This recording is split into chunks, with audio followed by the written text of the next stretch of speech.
So good morning, everyone, again. My name's Jim Hott, and I am of the Fort Hill class of 1988. I do have some notes here because as I get older, I forget a lot of things. So on behalf of the We Are Fort Hill organization, we want to welcome you all to our 2025 luncheon to honor our 2025 inductees. Our Hall of Fame inductee, Dr. David Eyler, class of 1958. Our Deeds Not Words inductees, William M. Leeson, and Della and Fred Cook. I just want to say a few things. It's an honor to be a part of this organization, really. I've been involved with Fort Hill most of my life as a student, a coach, a school resource officer, and a substitute teacher. My family went to Fort Hill. My wife graduated in 90, my son in 2017, and my daughter and son-in-law in 2019. And just a little brief history of this We Are Fort Hill organization.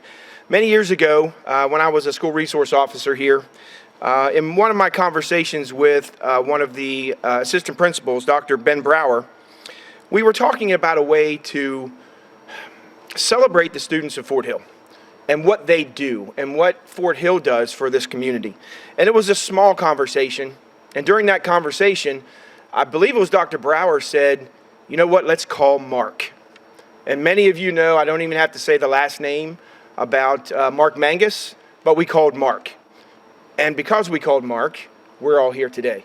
Because Mark took this idea and he ran with it. And if anybody that knows Mark, anything involving Fort Hill, if it was a good idea or bad, he could make it into a good idea. And we're here today because Mark got the right people involved, and they're sitting back at this table. And throughout, really. Mark got the right people involved, and we're here today because of him. So I would always do this. I would like to recognize our friend Mark Mangus, who's no longer with us, and those who have passed on with a brief moment of silence.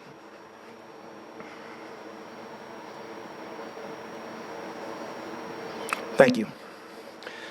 So Mark was the MC of this event since the beginning, and I'm honored to try and fill his shoes. And a funny story about Mark, I was getting ready today, and I'm not a big suit and tie guy anymore, and I thought about Mark. Mark was the guy that he could rock anything. He could rock the turtleneck and sport coat look. He could just, and I can't do that. I would look like a big ball of red, but Mark could do that very well. So I'm always thinking about Mark when we have these events. So I would also like to recognize the We Are Fort Hill organization members that are here today. If you could stand, I will explain who they are. So Sally Shreve, who took over for Mark with the help of a lot of people, but Sally is the brains and the hard work behind this organization. Rena Christopher,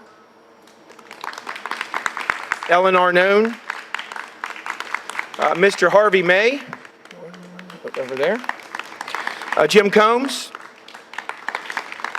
Kathy Bloom, Dr. George Brown, and his wife Karen Brown, who is a current teacher here at Fort Hill. And I will say their son is now a teacher here at Fort Hill. Melissa Hensel,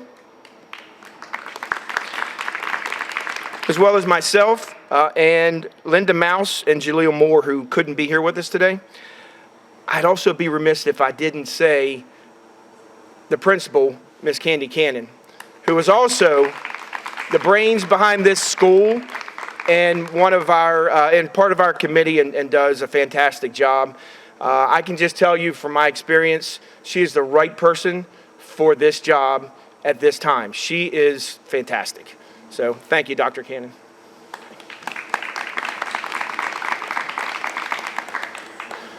Also, kind of snuck in here a little bit, but Dr. Materano, who is our superintendent of the Allegheny County Public Schools. See, you couldn't sneak in. Being a former police officer, I'm aware of my surroundings. I see things. So thank you for being here. So without further ado, I know you're all hungry, you're ready to go. I want to introduce my good friend and colleague, Dr. George Brown, for the invocation. Just a few words first.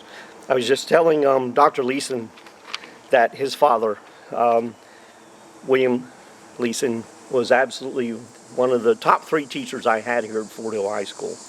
And just a phenomenal person, a phenomenal teacher who I know left his mark here.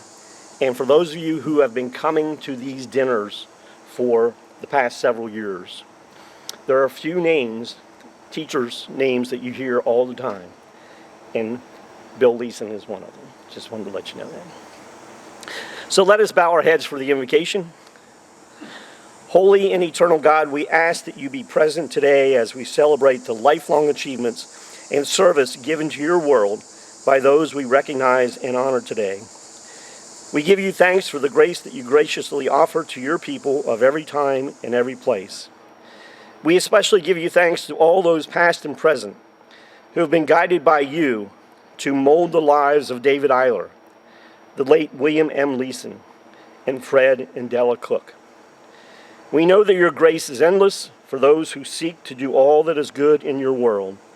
We also know that your grace is endless for those who struggle and need your merciful presence in their lives. As we prepare to partake in this meal provided by you, we give you thanks for this food. We give you thanks for the hands that prepared this food, and we give you thanks for your presence as we share this meal together. And the people of God say, Allegheny County Public Schools. I can tell you from my experience, he is the right guy for this job as well, because I've known Dr. Martirano in a professional nature through my work at the Maryland Center for School Safety. He's been on our advisory board, and we're hoping to have him back now. He retired, but now he came back out of retirement for Allegheny County, and I know that means a lot to him to come back here to be the superintendent of Allegheny County. So, Dr. Martirano? Thank you for the kind words, and good afternoon, everyone. If you would, join me in a thunderous round of applause for your amazing principal, if you would. I just love her to death, and so honored to work with her. I just wanted to say, I absolutely love Allegheny County. Born and raised here, I'm telling folk all across the district that I was born in Memorial Hospital, and I have a cemetery plot at Frostburg Memorial Cemetery. So it's a kind of womb to tomb kind of approach. My roots are deep here. And I can't go anywhere without acknowledging someone who is so important in my life. Give Ellen Arnone a big round of applause, if you would, as well. I'm not an emotional guy, but every time I see her, she will refer to me as her bonus boy, Brock, Brian, and Brett, and Mike. And she's the woman who raised me, who I think the world of, and her husband, Moose, still influences my thought process today. And I am absolutely honored to serve as the superintendent of the Allegheny County Public School System. And it's folk like you who are here dedicated to Fort Hill that has really impressed me, once again, getting back to my roots. My journey has taken me several different places, to larger school systems, to different states. And the opportunity to return home to the place that loved and cared and nurtured me, to really lift up what is important to our community, which is how we take care of the less fortunate, to whom much is given, much is required. And every day you continue to show up through your deeds, not words, and make a contribution to the school that you so much love and admire. And if all of our children can see you as models for what we're doing, the future of our school system is extremely bright. I just want to thank you from the bottom of my heart for the opportunity to talk to you. I'm going to walk away without a piece of cake. This group over here commandeered me and asked me too many questions, so I'm going to go. They had their quota. I'll get to the next table a little later. But I do want to thank you, and I'm very, very humbled and honored to serve the students in the Allegheny County Public School System. Our best days are in front of us, not behind us. And let's lift up our strengths. And it's folk like you, as I say, who really makes that difference. Thank you so much. And my journey continues with, I think, 10 more activities this weekend before I sleep. Bye, everyone. Thank you, Dr. Martirano, for being here. And I will say, my experience over the last 7 or 8 years of working with the Maryland Center for School Safety all across the state of Maryland, these things don't happen in a lot of jurisdictions, in a lot of counties throughout, even in Maryland. We are privileged, and we are very happy to be a part of that in Allegheny County, and how we can support our kids, not only athletically, but especially academically, to make sure they have the future that they deserve to have. And that's why we are Fort Hill Committee exist, here to highlight our students and to bring that proud history of Fort Hill and to carry it along. So that's why we're here today. I would like to introduce our Hall of Fame inductees in the past that are here with us today, as well as the Deeds Not Words. So if you could stand. 2012, Dr. Ed Root, class of 1958. He's a Hall of Fame inductee. 2013, Jim Combs, class of 1968. And 2016, Michael Dicken, class of 1975. I would like to also point out Mr. and Mrs. Jacobs that are here. They are representing their son, Commander Jared Jacobs, class of 1993, who was inducted in 22. Mr. Jacobs was a longtime teacher here at Fort Hill as well. So let's go ahead and, what's that? Oh, Mrs. Jacobs was too. My fault. I apologize for that. Yes.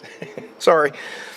So next, let's go ahead and get to what we're here for today. We're going to talk about our inductees today. So let me get my notes squared away. I first want to talk about our Hall of Fame inductee, which is Dr. David Eyler, Ph.D. He was from the class of 1958. He also went to Frostburg State Teachers College in 1962. He served as the junior class president here at Fort Hill.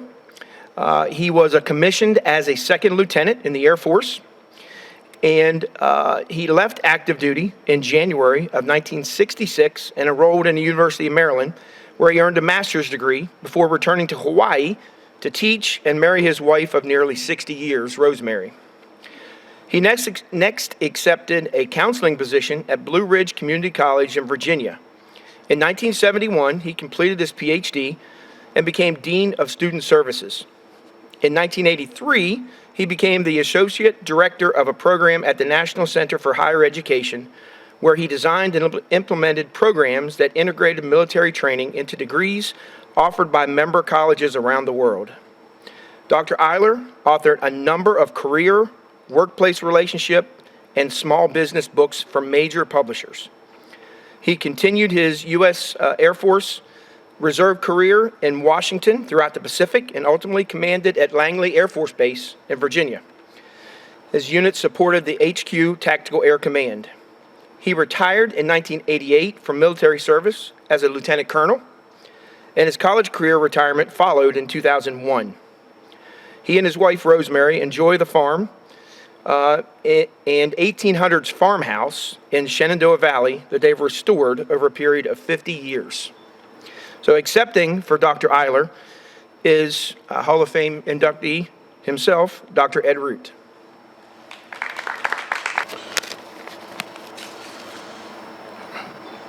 Before I start, I would like to say something about Fort Hill High School. I've been in education all my life, almost all of it in the state of Maryland. I don't know of any high school anywhere in the state of Maryland or any other place that has the community support that this particular school has. Dr. Martirano gave the school principal, Mrs. Cannon, a compliment. She has taken hold of this school since she came here, and she has adopted it as almost a child. She is involved in the school and extremely well-liked and respected in the community. Not every principal can say that. Okay. It's my great honor and even greater privilege to accept this award for one of my oldest and closest friends, David Richard Eyler. I first met Dave in the 7th grade when we were placed in the same section. Now, if you knew anything about sectioning at that time, you know that a section has all of their classes together. So for 3 years, 7th, 8th, and 9th grade, Dave and I, if they didn't seat us alphabetically, sat side by side. We split up in high school and took very few classes together because we pursued different paths. Dave did very well in high school. I always like to remind him that was due to my guidance and closeness to him. Dave took the academic curriculum, so he went to college. And we actually drove up to Frostburg together to be interviewed together and to be accepted together, and we roomed together in the dormitory for 4 years. Nobody probably knows Dave better than I do. Nobody probably knows me better than Dave does. On graduation from Frostburg, I became a teacher, and Dave went in the Air Force. My military obligation was already taken care of.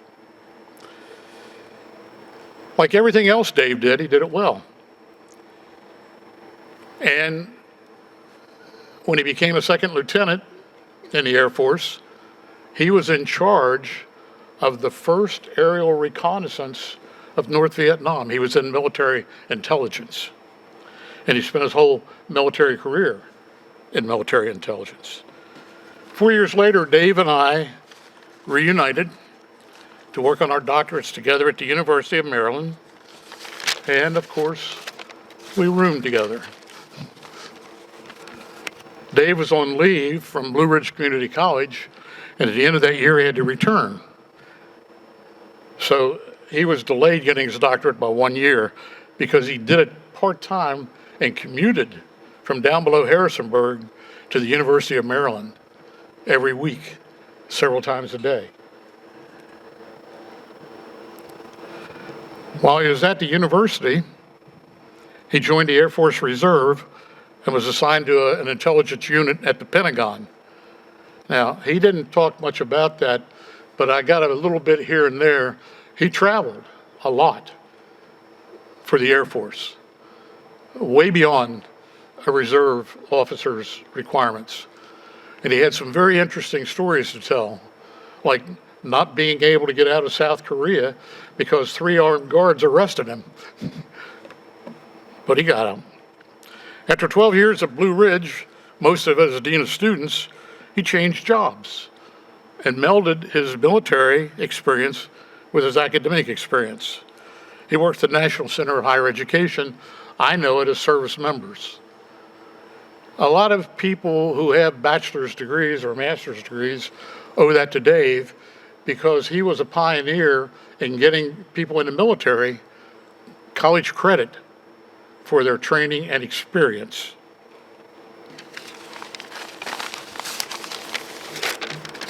Dave is now retired and living the good life on his farm in the Shenandoah Valley in a house that dates back to the early 1800s. He had 300 acres, now he has 75, which he mostly rents to neighboring farmers. Dave's qualifications are well explicated in the program. They match well the magnitude of this honor. Dave's career spans several vocational domains, any one of which would probably qualify him for the Hall of Fame. First, there is his academic scholarly side as a dean of students at college.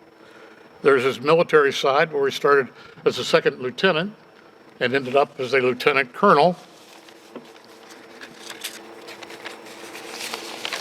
Perhaps the part of his career which is the most interesting to me is his writing. His biography doesn't do him justice. I doubt that we have anyone in the Hall of Fame, or probably who graduated from Fort Hill, that's written more books than Dave. Dave has written 11 original books, plus second editions of some of those books. That's prolific. And it's all done part-time while he's working at other jobs. And they range from how to operate a home business, which Dave had, to resumes to get jobs. And his last one was relationships of men and women working together closely and often having to travel together extensively. This last book got Dave on the interview tour. He was interviewed on, 40 or 50 radio and TV shows to promote that book. And now I'm going to conclude with a few words from Dave himself. I asked him if there's anything he wanted me to say or any memories of Fort Hill that he wanted to share. And he said, it's not a good idea for this fit but nearly 85 years old to drive 3.5 hours, spend the night in an unfamiliar bed, and expect to be a comfortably alert participant at a luncheon. And then there's the drive home. Dave had a few memories he'd like to share, and these are his words. Typing class proved to be a useful elective, allowing me to avoid the awkward two-finger typing of my contemporaries. Too bad there's no class in cell phone thumb typing, a skill I've yet to master. Welcome to the club. In the 7th grade, Dave belonged to a club called Boy Chef Club. It was run by Yola Hudson, home economics teacher. And he said she taught guys to prepare chili, fudge, and cookies while learning lifelong kitchen survival skills.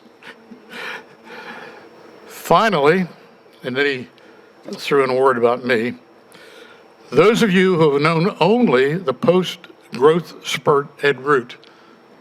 I had a growth spurt? Must have been going past me when I wasn't looking. May be surprised to learn that at Fort Hill, his nickname was Mouse. While it matched his then small stature, it was actually based on his athletic basketball ability and his likeness to a fast-moving cartoon character. Fast. I never thought I was fast. Maybe half fast, but not fast. He drove a tiny Nash Metropolitan. How many of you have ever heard of a Nash Metropolitan? Okay. It's a very tiny car, and I had a little red convertible. That one day after school, 4 guys lifted from the oval out in front of the school and put it up by the flagpole, which I couldn't drive down. So until I got 4 other guys to help me carry it down. And that car, which I only had about 9 months, I have to go find it after every meeting or school or whatever, because guys moved it all the time. Of course, Dave doesn't have anything to brag about with my little Nash Metropolitan. He had a 49 Studebaker. That's almost like having a car. And I'd like to wrap it up with his final words. He said, I'd like to express my appreciation for being included in the Fort Hill Hall of Fame. What a nice surprise late in life. No greater honor than to be remembered favorably in your old hometown. Thank you.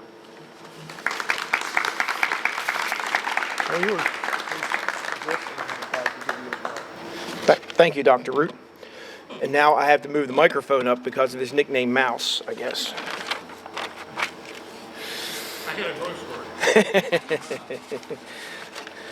So now I'd like to introduce our Deeds Not Words winners for inductees for 2025.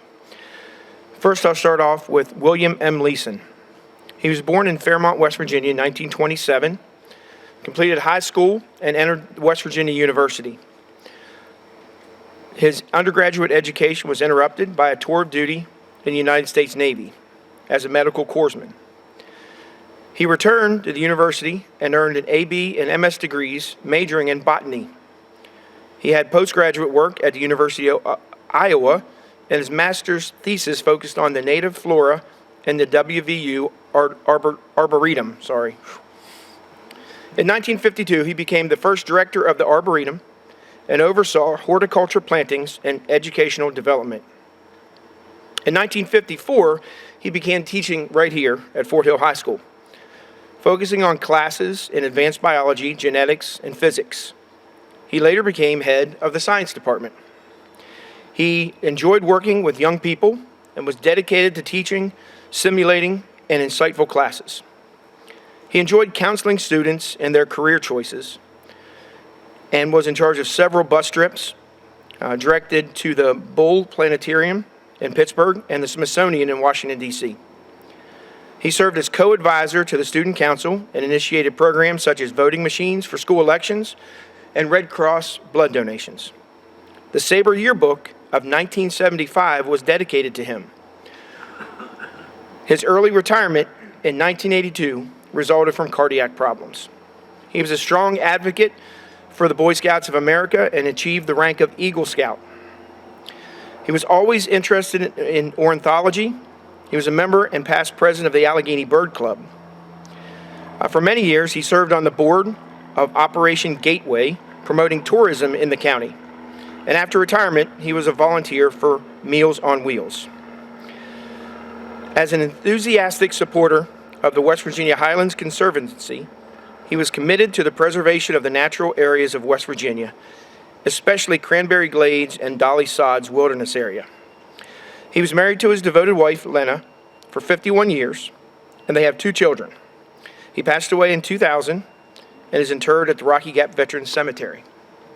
Accepting the Deeds Not Words induction are his son, Dr. Mark Leeson, wife Jessica Simcollette, and daughter Laura Leeson Wright, and her husband Jason Wright. Son. I prepared a 1-hour speech. Just joking. First of all, I would like to, The mic. Is that as tall as it gets? I think so. I would like to thank the members of We Are Fort Hill for this honor and for inviting us today. I'm sure that my father would have been very much honored to receive this award, and I'm sure that my mother as well would be very delighted for this award. My father was born in Fairmont, West Virginia, and remained loyal to West Virginia his entire life. His education was predominantly at West Virginia University, where he got his bachelor's and master's degree. He and his wife moved to Iowa, where he pursued postgraduate work at Iowa State University. He made it through 1 year, and I believe my mother, his wife, was not so happy with the change of scene and the climate, and wanted to come back home to family and friends. So he returned, where he took a job as director of Arboretum at West Virginia University. He was very instrumental in getting that Arboretum developed. He was the first director of the Arboretum. Following that, he came to Fort Hill in 1954, where he started his teaching career. And I won't repeat everything that's already been told you, but I'd like to highlight a few interesting things that I recall. He did form a science club. He did have bus trips to Buell Planetarium in Pittsburgh and the Smithsonian. And I know that because I was on those bus trips. And they were very interesting. He was always promoting things, explaining things on the bus, and of course being the tour guide whenever they got to the different facilities in either Pittsburgh or Washington. One thing that's not noted was that he also formed a spelunking club here at the high school. He would actually take a small group of students caving, usually in caves in West Virginia. And Laura went on one of the caving trips, as did I. Unfortunately, one of the students had a bad ankle sprain, and that put an end to the spelunking club. One thing that's not been mentioned is my father was selected to become part of a science symposium and went to Chicago, Illinois, and I believe that may have been sponsored locally by the Potomac Edison Power Company, I believe. As far as the classroom goes, a few interesting stories. He had a Van de Graaff generator brought into the classroom, and for those of you who do not know what that is, you might have seen a column with a large metallic ball on top, and within that column is a rotating belt, and basically it brings static electricity up and takes it to the dome. If you touch the dome, the static electricity flows into you and your hair will stand up on end. And also, if you bring a metal object close by, then a spark will jump to that thing. And it was a very impressive classroom display, which I remember well, having attended some of his classes here at Fort Hill.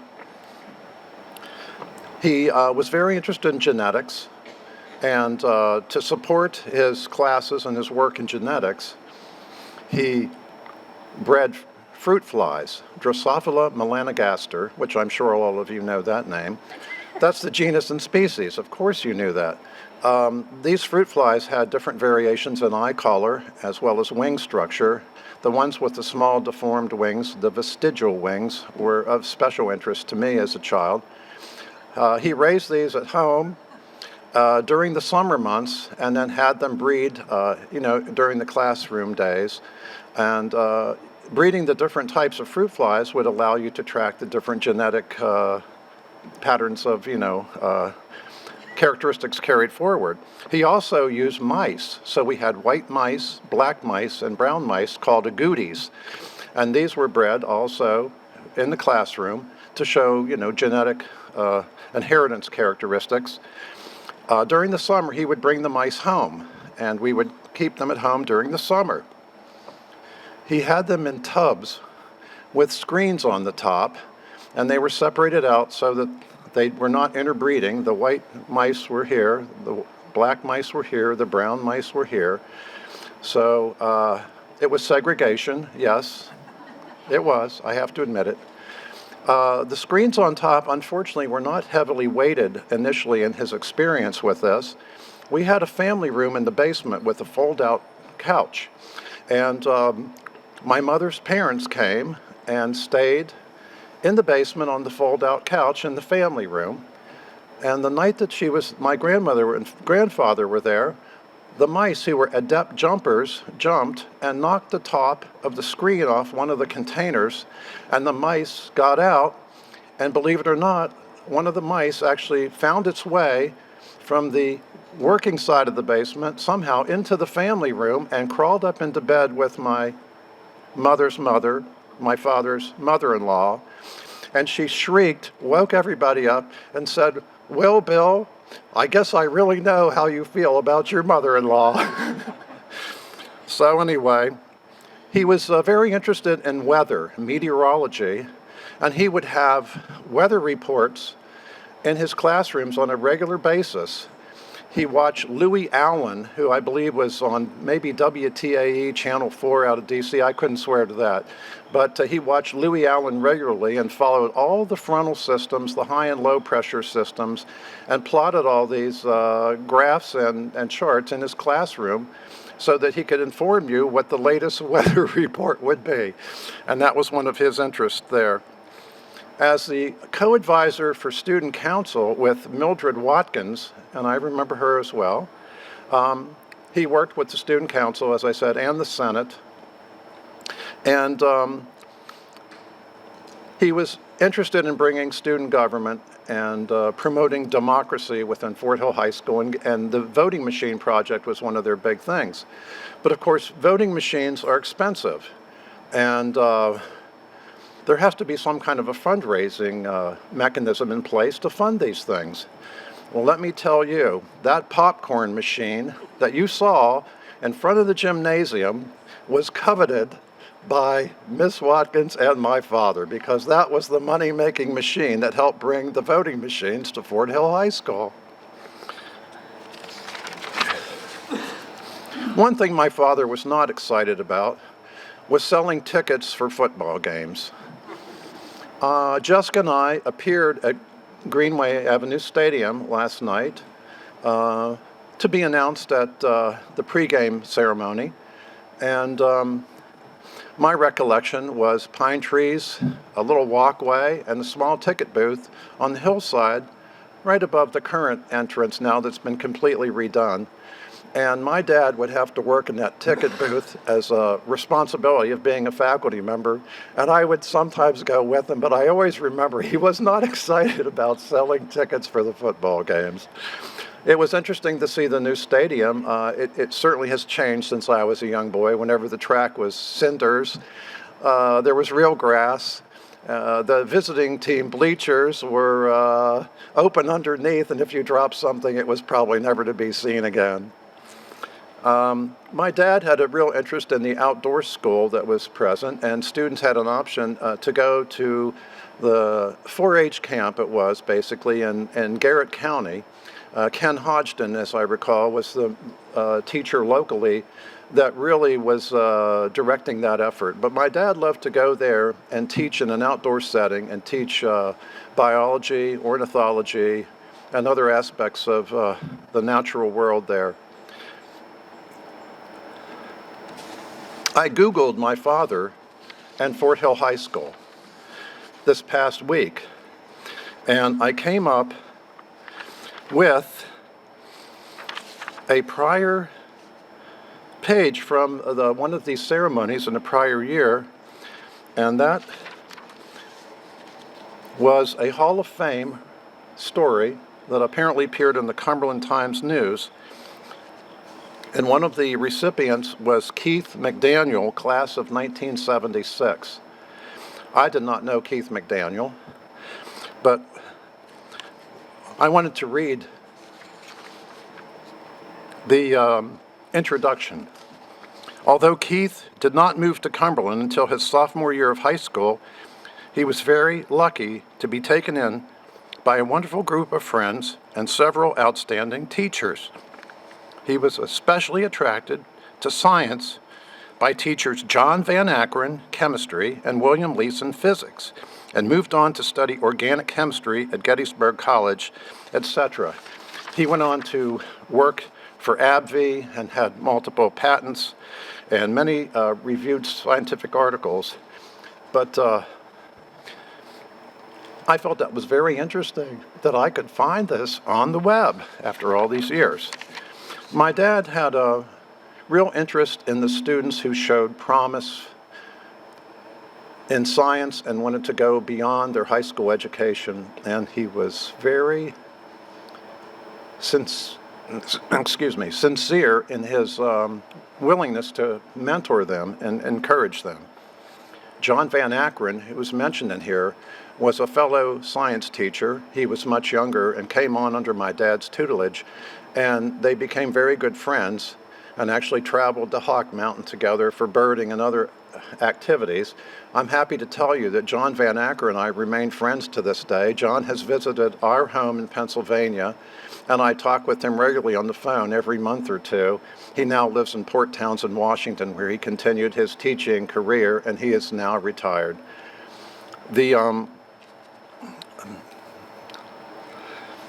My father maintained a large library of books at home, and he was very motivational to me. One of the books on his shelf was called Science and Surgery and was written by Frank Slaughter, MD, who was a medical doctor who wrote a number of books probably through the 1960s. And I decided at 9 years of age, after reading this book, that I was going to become a medical doctor. I fulfilled that dream, and that is largely thanks to my father. He loved birding. He met some wonderful people in the field and became friends with Chandler Robbins, who was the lead author on the Golden Guide Book to Birds, which was a premier birding guide for years and is still published to this day.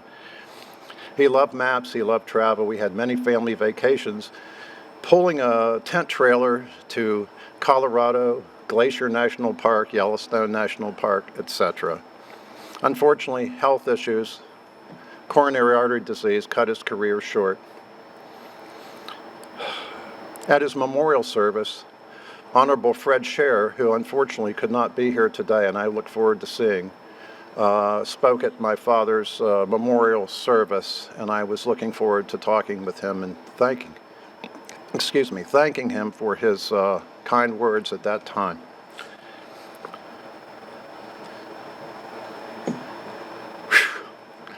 My sister and Jessica, myself, and my mother took my father's ashes and distributed them in Dolly Sod's wilderness. We also took them to Hawk Mountain, and in the Canaan Valley Blackwater region of West Virginia. Thank you so much. I'm Laura Leeson Wright. Bill Leeson was my father. Thank you, Mark. I thought you did a great job. Mark ended up becoming a doctor. He really followed in my father's footsteps. I was more of the English, kind of gal, like you were saying earlier. So I don't know that I was a disappointment to my dad, but we didn't have as much in common along the academic line. But I love birds. I love the natural world. I've been able to carry on that part of his legacy. I just want to thank everyone today. This has been a beautiful setting. It's been a wonderful, nostalgic journey to come back home. My mother's been gone for 6 years, and my dad has been gone for 25 years. I was so touched that last night my 39-year-old son, I hate to admit, it's hard to believe, but my 39-year-old son said to me, "It's been so long since Papa Lee has been gone." It's a wonderful thing to come back here and have this opportunity to really remember him and think about it, kind of be brought back to all the memories. And I thought it's really true. This has been such a gift to us, and I thank you all who had something to do with this, and to Fred Scherer for the nomination, and just how lovely this has been. We've had this beautiful day. My dad was such a humble man. He would not have liked any fanfare, but we honor him all the time and keep his memory alive through our funny stories, because he had no idea how funny he was, but he was hilarious. We always say that having my dad as a dad our household was kind of like living with Dr. Doolittle, a cross between Dr. Doolittle and Bill Nye the Science Guy. We had fruit flies just lined up living in the basement. We had all these containers of mice. In the summertime, he had this Florida king snake named Cleopatra that had to come home for the summer, of course. Who doesn't have a gigantic, Florida king snake living at the house? People were always coming to the front door with injured birds in a shoebox, and that was pretty normal, run of the mill. But one day Dad comes home and he's all flustered, and he's got a little baby groundhog. And the big lawnmowers on the Fort Hill Stadium, back when it was grass, had somehow run over the mother groundhog, and there was a little baby groundhog. And Dad brings it home, and we were just like, oh my gosh. And we never had like normal pets. We just had like abnormal pets, wildlife pets, and that were only temporary, because he would be very adamant about the fact that they needed to come in and be rehabilitated and then born free, set them free. And he would, we were so excited about this little groundhog, and we took care of it, and he went to Safeway, and he made a deal with the guy. I think it was a former student working up there at the Safeway or the Acme, whatever it was, and he would take off the leaves of the cabbage, the outer leaves that couldn't be sold, and save them for my dad. My dad picked them up every week, and that's how we fed the groundhog. And we named her Jessica. So when my brother ended up marrying a woman named Jessica, I had to let her know gently that she wasn't the first Jessica in the family, that she was preceded by a groundhog. But the coolest thing was Jessica, she'd come in the house and we'd feed her carrots and everything, and she'd be in the kitchen floor eating her carrots, and we've got pictures of her and everything. When it came time for hibernation, my dad dug a little hole on the side of the house to train her, to teach her that she needed to go, and she did. And, it took a little while, but she hibernated. She went down in the hole. So she was down there all winter, and we kind of forgot about her. And in the springtime, we were at the kitchen table having dinner. The back door was open, so it was just the screen door. And all of a sudden, who did we see? Jessica through the door, and it was just unbelievable. She had come up out of the hole, came to the back door, and there she was. And and the little white mice, Mark and I love to put put them in the caboose and in the little cars of our HO gauge train and ride them around. So, we didn't have a ton of toys in those days. It was a different time, but we had a great time playing with the mice. We did have a lot of extra fruit flies flying around, however. But anyway, thank you all. Thanks for remembering my dad. Thank you for those kind words. And I can tell I didn't have the pleasure of meeting Dr. Eyler. And I just saw here that Mr. Leeson retired in '82, so I didn't have the pleasure of being in school while he was here, as I started Fort Hill in '84. So I just missed out on that. So I'm sorry to hear. The stories were great, and that's why we're here. We're here to recognize people that had large effects in our life. So thank you for those stories. Our last nominee tonight, inductee tonight, are a couple. And these are people that I do know, that I have had experience with. I mentioned before I was a coach here at Fort Hill, and I coached soccer. But it did not matter what sport you coached here, you know Fred and Della Cook, because they were always around Fort Hill. They still are always around Fort Hill. And it didn't matter where I was, but they would always ask, how's your team doing? How's your kids doing? And they asked me again today when I got here. So I'm very pleased to be able to help induct them into the Deeds Not Words as well. So Fred graduated from Fort Hill High School in 1967. He participated in football and track.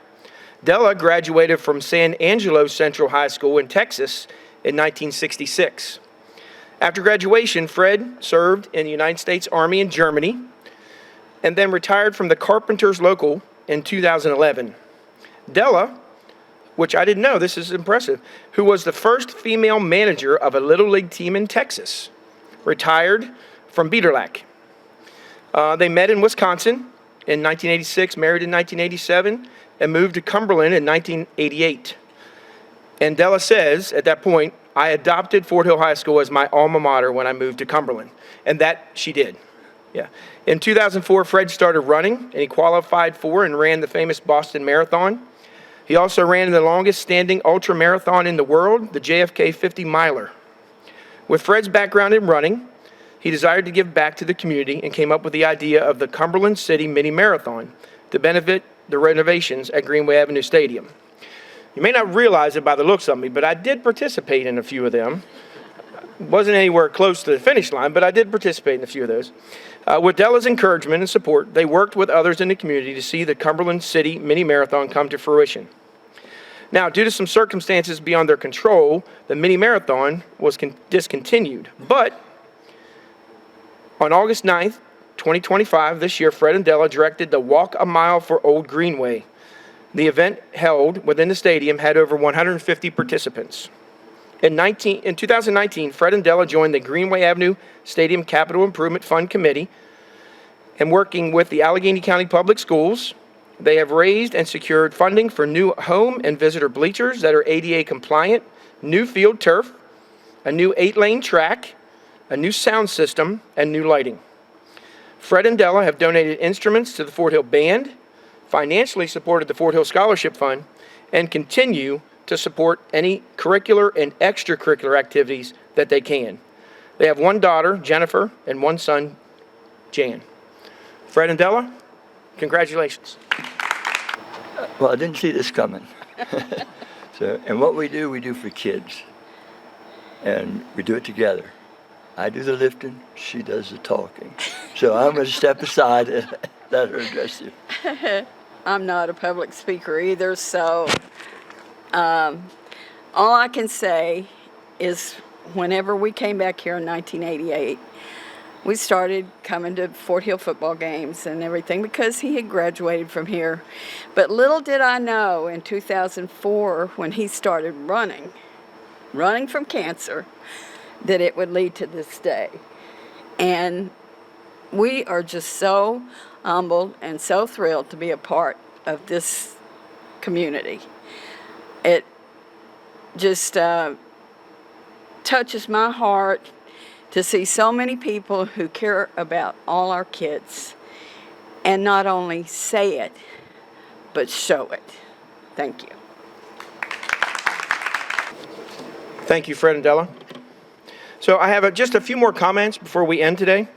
I also want to recognize Tanya Gomer, who's sitting in the back, who is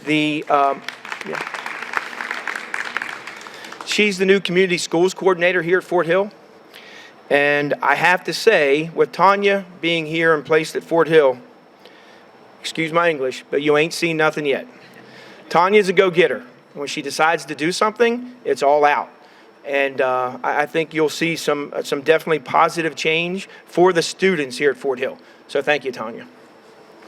So a little bit about, I've been asked to talk to you a little bit about what we do at the We Are Fort Hill committee and some of the projects that you do. And if you look in your program, it's a great program. Look through it, please. Kind of look through things, look at our sponsors.